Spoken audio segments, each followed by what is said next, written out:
Hello everyone. हमने last class में यहाँ तक कवर करा था, इसके आगे कंटिन्यू कर रहे हैं। ठीक है, तो यहाँ पर हमने एंगुलर एक्सेलरेशन का यूनिट देख लिया था, फॉर्मूला देख लिया था। अब इसका डायमेंशन और देख लेते हैं। ठीक है, तो देखो एंगुलर एक्सेलरेशन की डायमेंशन लिखने को जब तुमसे कहा जाएगा तुम्हें फॉर्मूला याद होना चाहिए। फॉर्मूला क्या है? D omega upon D T. D omega numerator में है, तो न्यूमरेटर में न्यूमरेटर का डायमेंशन, डिनोमिनेटर में डिनोमिनेटर का डायमेंशन। ठीक है, आगे देखते हैं। अगर डी ओमेगा मतलब चेंज इन ओमेगा मतलब एंगुलर वेलोसिटी, तो एंगुलर वेलोसिटी का फॉर्मूला क्या होता है? Theta upon T. तो थीटा का कोई डायमेंशन होता है? नहीं, तो डायमेंशन लेस से 1 आ गया उसकी जगह। टाइम का डायमेंशन डिनोमिनेटर में कितना होता है? Capital T. तो यहाँ पर कितना डायमेंशन बन गया ओमेगा का? T to the power -1। ये वैल्यू तुम न्यूमरेटर में लिख दो। क्यों? क्योंकि न्यूमरेटर में ओमेगा है। T to the power -1 upon D T. D T मतलब change in time. Change in time मतलब अगेन टी। तो यहाँ पर कितना इसका डायमेंशन बन रहा है? टी टू दी पावर, देखो ये टी की पावर 1 है, ये टी की पावर -1 है। जब तुम इसे न्यूमरेटर में लेके जाओगे डिनोमिनेटर वाली टर्म को, तो पावर कितनी हो जाएगी? -2। तो कितनी डायमेंशन आ गई एंगुलर एक्सेलरेशन की? T to the power -2। ठीक है, अब नेक्स्ट टर्म पढ़ते हैं, इसे नोट कर लो।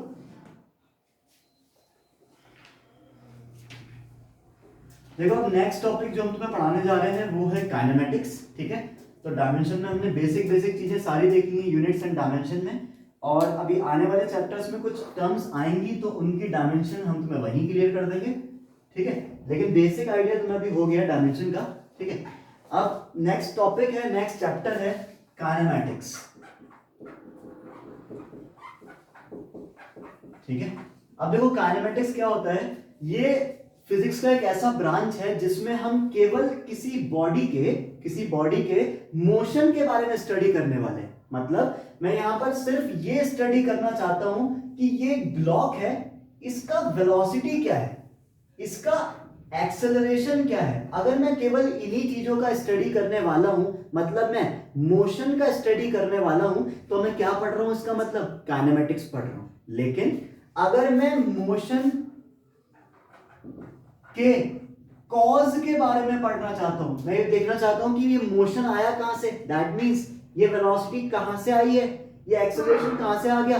अगर मैं इस डीप में जाना चाहता हूं तो उस ब्रांच ऑफ फिजिक्स को हम डायनेमिक्स बोलते हैं।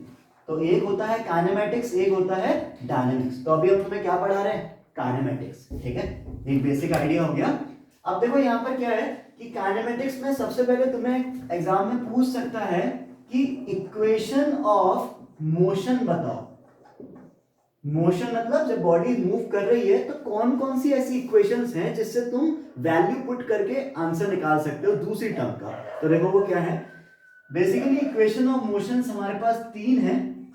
पहली इक्वेशन ऑफ मोशन है v equals to u plus at। v equals to u plus at। अब इसे समझते हैं। इसमें जो v टर्म है इसका मतलब है फाइनल वेलोसिटी। Final velocity. ये u जो टर्म है इसका मतलब है इनिशियल वेलोसिटी। और ये जो a है इसका ऑब्वियसली तुम्हें बताया था क्या मतलब है? एक्सेलरेशन। ठीक है, और t क्या है? टाइम। t क्या है? टाइम। तो ये सारी टर्म्स में पता होने चाहिए कि बेसिक टर्म्स ये सब क्या है। ठीक है, अब एक क्वेश्चन अराइज होना चाहिए तुम्हारे माइंड में कि ये इक्वेशन तुम्हें क्यों बताई जा रही है। देखो अगर तुम्हें छोटा सा न्यूमेरिकल हम करवाएं जिसमें हम तुम्हें इनिशियल वेलोसिटी, एक्सेलरेशन और टाइम की वैल्यू तुम्हें दे दें, क्या तुम इस फॉर्मूले में पुट करके फाइनल वेलोसिटी नहीं निकाल सकते?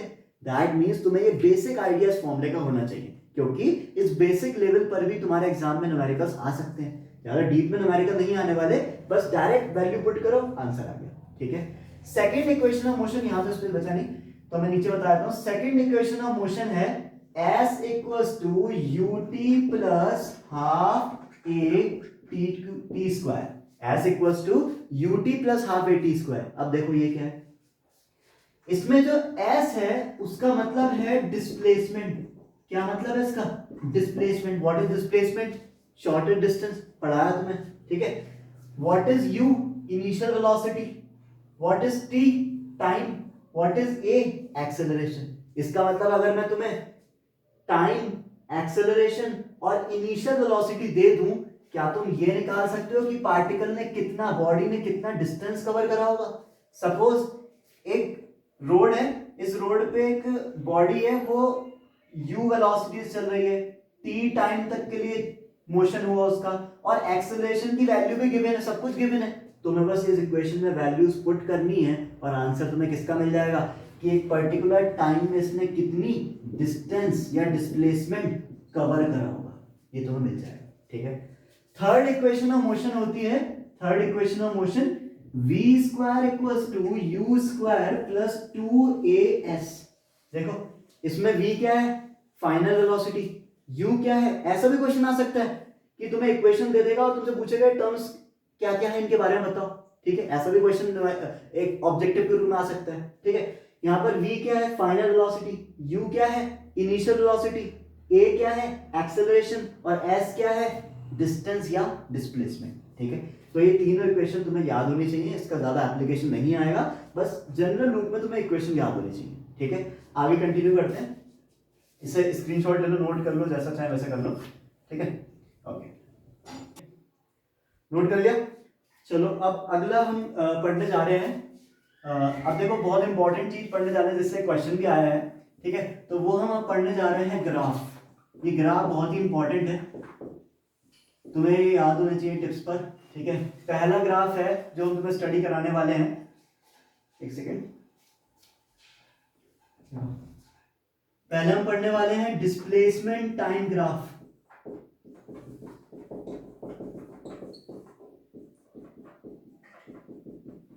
ठीक है, देखो डिस्प्लेसमेंट टाइम ग्राफ तो बाद में पढ़ेंगे, पहले हम ये समझते हैं बेसिक आइडिया, क्योंकि हर टॉपिक के पहले बेसिक कवर होना चाहिए। ग्राफ क्या होता है? देखो किसी भी ग्राफ में दो एक्सिस होती हैं। ठीक है, इसमें एक वर्टिकल लाइन है, एक हॉरिजॉन्टल लाइन है, बिल्कुल बेसिक। एक वर्टिकल लाइन है, एक हॉरिजॉन्टल लाइन है। अगर मैं तुम्हें डिस्प्लेसमेंट टाइम ग्राफ पढ़ा रहा हूं तो उसमें वर्टिकल एक्सिस पे हमने डिस्प्लेसमेंट ले लिया, ये क्या लिखा है, x। तो यहां पर हम डिस्प्लेसमेंट को किससे डिनोट कर रहे हैं, x से। तो यहां मैं मेंशन कर देता हूं कि डिस्प्लेसमेंट क्या है, यहां पर x मान लिया मैंने। इसकी हॉरिजॉन्टल जो एक्सिस है उस पर मैंने क्या ले लिया, टाइम। क्या ले लिया, टाइम। तो किसी अगर मैं ग्राफ पढ़ने जा रहा हूं तो मैं क्या देख रहा हूं, इसका मतलब कि मैं यहां पर दो क्वांटिटीज को, किसको, डिस्प्लेसमेंट को एंड टाइम को साथ साथ कंपेयर करने वाला कि किस टाइम पर बॉडी कहां है। शाम के 5 बजे मान लो, तो 5 बजे वो पर्सन कहां पर है, फिर 6 बजे कहां पर है, उसके अगर मैं पोजीशन को प्लॉट करूं तो ग्राफ बनता है। ठीक है, तो ग्राफ का मतलब क्या होता है, एक ऐसा अरेंजमेंट जिसमें हम टू क्वांटिटीज को कंपेयर करते हैं। तो ये भी रिलेटिव टर्म है, एब्सोल्यूट नहीं। ठीक है, अब डिस्प्लेसमेंट टाइम ग्राफ में तुम्हारे एग्जाम में एक छोटा सा ग्राफ आया है कि बॉडी एट रेस्ट या फिर बॉडी यूनिफॉर्म मोशन का। हम तुम्हें सारे ग्राफ पढ़ा रहे हैं, तुम उसका बेसिक आइडिया ले सकते हो। पहला ग्राफ है बॉडी एट रेस्ट। तो देखो अगर एग्जाम में आता है कि बॉडी एट रेस्ट का ग्राफ बना के दिखाओ, कौन सा, डिस्प्लेसमेंट टाइम ग्राफ। तो बॉडी एट रेस्ट का मतलब होता है कि कोई भी बॉडी अपनी पोजीशन से हिल नहीं रहा, मतलब टाइम तो बढ़ता जा रहा है, टाइम बढ़ता जा रहा है, लेकिन बॉडी अपनी ही पोजीशन पर है, वो चल नहीं रहा। तो मतलब मोशन क्या है ही नहीं, मोशन है ही नहीं। दैट मींस उसे हम क्या कहते हैं, बॉडी एट रेस्ट। ठीक है, अब देखो मैंने क्या करा कि स्ट्रेट लाइन बना दी, ये एक हॉरिजॉन्टल लाइन ड्रॉ करी है जो कि किसके पैरेलल है, देखो ये किसके पैरेलल है, टाइम एक्सिस के साथ पैरेलल है। ठीक है, यहां पर क्या हो रहा है, अगर मैं एक पॉइंट ऑफ टाइम लूं t1, दूसरा पॉइंट ऑफ टाइम लूं t2, ये दो पॉइंट्स हो सकते हैं टाइम के कि अभी 5 बजे और फिर 6 बजे। ठीक है, तो दोनों ही पॉइंट पर तुम इस लाइन को ऊपर एक्सटेंड करके देखो, दोनों ही पॉइंट पर क्या बॉडी का पोजीशन चेंज हो रहा है, नहीं, बॉडी का पोजीशन वही का वही है। दैट मींस ये ग्राफ किसका है, जब बॉडी चल ही नहीं रही। तो अगर बॉडी का मोशन नहीं होता तो हम ग्राफ कैसा बनाते हैं, स्ट्रेट लाइन, जो कि किसके पैरेलल होता है, टाइम एक्सिस के। क्लियर हुआ, इसे नोट करो। ठीक है, अगला ग्राफ है body is moving with uniform velocity. ठीक है। तो यहाँ पर बॉडी किससे मूव कर रहा है, यूनिफॉर्म वेलोसिटी से। इसका मतलब समझते हैं। देखो वेलोसिटी का मतलब क्लियर है, हमें टर्म्स क्लियर होनी चाहिए कि तभी टॉपिक समझ में आता है, ऊपर ऊपर से कुछ भी नहीं। ठीक है। यूनिफॉर्म का मतलब होता है कांस्टेंट। तो यूनिफॉर्म वेलोसिटी का क्या मतलब होगा, कांस्टेंट वेलोसिटी। मतलब अगर हम एक्सेलरेटर को, गाड़ी के एक्सेलरेटर को एक जगह होल्ड कर ले तो बॉडी, बाइक जिस वेलोसिटी से चलता है वो क्या रहता है, सेम रहता है। तुम एक्सेलरेटर को कम करोगे स्पीड कम हो जाती है, एक्सेलरेटर को बढ़ाते हो स्पीड बढ़ जाती है। लेकिन अगर एक्सेलरेटर को एक जगह होल्ड कर लो तो क्या होता है, बॉडी का स्पीड कांस्टेंट रहता है। सही है। तो कांस्टेंट वेलोसिटी का हमें ग्राफ बनाना है। ठीक है। तो देखो हमने क्या करा, हमने अगेन ग्राफ बनाने के लिए क्या जरूरत होती है, दो लाइंस की। इन्हें कोऑर्डिनेट एक्सिस भी बोलते हैं मैथ्स में। यहाँ पर हमने क्या करा, एक जगह डिस्प्लेसमेंट लगाया वर्टिकल एक्सिस में, और हॉरिजॉन्टल एक्सिस में क्या लगाया, टाइम। क्यों, क्योंकि हम डीटी ग्राफ बना रहे हैं, डिस्प्लेसमेंट टाइम ग्राफ बना रहे हैं। ठीक है। अब यहाँ पर ग्राफ बनाने से पहले एक बेसिक टर्म समझनी पड़ेगी। वो क्या है, देखो थोड़ा मैथ समझना पड़ेगा। क्या कि वेलोसिटी का फॉर्मूला होता है डिस्टेंस अपॉन टाइम। मैंने अभी पीछे डिस्टेंस को डी से डिनोट करा था, यहां पर एक्स से कर रहा हूं, मतलब एक ही है, दोनों डिस्टेंस है। ठीक है। तो वेलोसिटी मतलब डिस्टेंस या फिर डिस्प्लेसमेंट अपॉन टाइम। तो डिस्प्लेसमेंट अपॉन टाइम को अगर तुम ग्राफ में देखोगे तो ग्राफ में डिस्प्लेसमेंट वर्टिकल एक्सिस पर है, टाइम हॉरिजॉन्टल एक्सिस पर है। तो ग्राफ में डिस्प्लेसमेंट अपॉन टाइम, ध्यान सुनो, ध्यान से फोकस, ग्राफ में डिस्प्लेसमेंट अपॉन टाइम को मैथ्स में स्लोप कहते हैं। क्या कहते हैं, स्लोप कहते हैं। मतलब किसी भी ग्राफ की वर्टिकल एक्सिस को हॉरिजॉन्टल एक्सिस से डिवाइड किया जाए, यहां कुछ भी हो सकता है, यहां भी कुछ भी हो सकता है। दोनों, सपोज यहां पर क्या है, मान लो y है, यहां पर क्या है, मान लो x है, तो y अपॉन x क्या हो गया, ग्राफ का स्लोप हो गया। क्या हो गया, स्लोप हो गया। लेकिन अभी के लिए हमारे पास क्या है, x और t। तो अगर मैं स्लोप कहूं तो वो x अपॉन t होगा। मैथ्स में स्लोप को टेन थीटा भी कहते हैं। क्या कहते हैं, टेंजेंट ऑफ थीटा। ठीक है, टेंजेंट ऑफ थीटा। अब यूनिफॉर्म वेलोसिटी का जो ग्राफ बनता है वो कुछ ऐसे बनता है, एग्जैक्ट स्ट्रेट लाइन। ये एग्जैक्ट स्ट्रेट लाइन है। ये स्ट्रेट लाइन तुम्हें दिख रही होगी, ये कुछ एंगल पर है। इस एंगल को सपोज मैंने थीटा कह दिया। क्या कह दिया, थीटा कह दिया। अब अगर तुम किसी भी पॉइंट ऑफ टाइम पे ध्यान से देखो, इस पॉइंट पर देखो, ध्यान से बिल्कुल फोकस, इस पॉइंट पर देखो, यहां दोनों ही पॉइंट पर अगर मैं एंगल को मेजर करूं कम प्रोटेक्टर से, तो वो एंगल कितना आएगा, हमेशा सेम ही आएगा। क्यों, क्योंकि एग्जैक्ट स्ट्रेट लाइन है। ये बात क्लियर हुई। सब छोड़ो, ये बात देखो कि यहां पर एंगल जो है वो कहीं भी किसी पॉइंट पर भी सेम ही है। और अगर एंगल किसी पॉइंट पर सेम है तो क्या तुम ये बात समझ सकते हो कि किसी पॉइंट पर भी टेन थीटा की वैल्यू क्या रहेगी, सेम रहेगी। सपोज अगर थीटा की वैल्यू 45 डिग्री है तो क्या टेन थीटा हमेशा टेन 45 ही होगा, और वो कितना हो गया, 1। ये मैथ्स में एक फॉर्मूला है, टेन 45 की वैल्यू क्या होती है, 1 होती है। ठीक है। तो यहां पर टेन थीटा कितना हो गया, सेम रहेगा। इसका मतलब अगर देखो ध्यान से बिल्कुल फोकस, यहां पर मैं चीजों को रिलेट करते हुए पढ़ा रहा हूं। ठीक है। तो हमने क्या सीखा पहले कि थीटा ग्राफ में हर जगह सेम है। अगर थीटा सेम है तो टेन थीटा सेम है, और अगर टेन थीटा सेम है तो इनडायरेक्टली क्या सेम है, स्लोप। क्या सेम है, स्लोप सेम है। और स्लोप का फॉर्मूला क्या है, x अपॉन टी। स्लोप का फॉर्मूला क्या है, x अपॉन टी। लेकिन x अपॉन टी क्या होता है, वेलोसिटी। देयरफॉर इस ग्राफ का क्या सेम है, थीटा। थीटा से क्या सेम हुआ, टेन थीटा। टेन थीटा से क्या सेम हुआ, स्लोप। साथ साथ बोलो, क्या सेम हुआ, स्लोप। और स्लोप से क्या सेम हुआ, वेलोसिटी। समझ में आया। तो ये ग्राफ किसका है, यूनिफॉर्म वेलोसिटी का। क्लियर हुआ। ठीक है, इसे नोट करो। इसको अब देखो छोटा सा टर्म लिखा है, ज्यादा बोर्ड हमने फिल नहीं करा है, लेकिन इसमें एक डीप कंसेप्ट तुम्हें पढ़ा दिया। ठीक है। तो इसको तुम ग्राफ देखते ही पता लगा सकते हो कि ये ग्राफ यूनिफॉर्म वेलोसिटी का है या बॉडी एट रेस्ट का है। यूनिफॉर्म वेलोसिटी कैसे दिख रहा है, हर पॉइंट पर थीटा एंगल सेम है। ठीक है।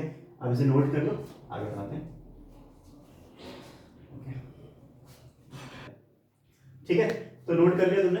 अब देखो अगला ग्राफ पढ़ते हैं यूनिफॉर्म एक्सेलरेशन का। ये भी डिस्प्लेसमेंट टाइम ग्राफ में ही पढ़ा रहा हूँ, मतलब थर्ड पॉइंट है। तीन ही ग्राफ पढ़ लेते हैं यूनिफॉर्म एक्सेलरेशन का, ये तीन इंपॉर्टेंट है। देखो यूनिफॉर्म एक्सेलरेशन में हमने डिस्प्लेसमेंट टाइम ग्राफ बनाने जाते हैं। तो देखो वर्टिकल एक्सिस पे मैंने डिस्प्लेसमेंट लिखा है, हॉरिजॉन्टल एक्सिस पे टाइम को मेंशन करा, और अब हम ग्राफ बनाएंगे। लेकिन ग्राफ को बनाने से पहले एक बेसिक आइडिया होना चाहिए। तो देखो हमारी टर्म क्या है, एक्सेलरेशन, जो कि क्या है, यूनिफॉर्म। यूनिफॉर्म मतलब कांस्टेंट, ठीक है। अब एक्सेलरेशन का मतलब तो होता है वेलोसिटी अपॉन टाइम, और वेलोसिटी का मतलब होता है डिस्टेंस अपॉन टाइम। इसका मतलब अगर एक्सेलरेशन का मैं ग्राफ बनाता हूं तो मुझे ग्राफ में क्या शो करना होगा कि वेलोसिटी इंक्रीज कर रही है। मतलब अगर मैं ग्राफ कैसा भी बनाऊं और वहां पर मैंने ये देख लिया कि वेलोसिटी इंक्रीज करती हुई दिख रही है कि नहीं दिख रही है, तब वो ग्राफ एक्सेलरेशन का होगा, ठीक है। अब देखो हमें पता है कि वेलोसिटी डिस्प्लेसमेंट टाइम ग्राफ का स्लोप होता है, ये अभी हमने पीछे पढ़ा है। वेलोसिटी क्या होता है, डिस्प्लेसमेंट टाइम ग्राफ का स्लोप। देयरफॉर अगर मैं स्लोप को इंक्रीज कर देता हूं तो क्या इंक्रीज हो जाएगा, इनडायरेक्टली वेलोसिटी। और वेलोसिटी अगर इंक्रीज होती है तो उसी को तो कहते हैं क्या, एक्सेलरेशन। समझ आ रहा है। तो हम क्या करते हैं, इसका ग्राफ बनता है पैराबोला। क्या बनता है, पैराबोला। ये मैथ्स में एक डायग्राम होता है, शेप होता है, जिसे हम कहते हैं पैराबोला, ठीक है। इस पैराबोला को यहां पर हम स्टडी करते हैं, देखने की कोशिश करते हैं कि कैसे वेलोसिटी बढ़ती हुई दिख रही है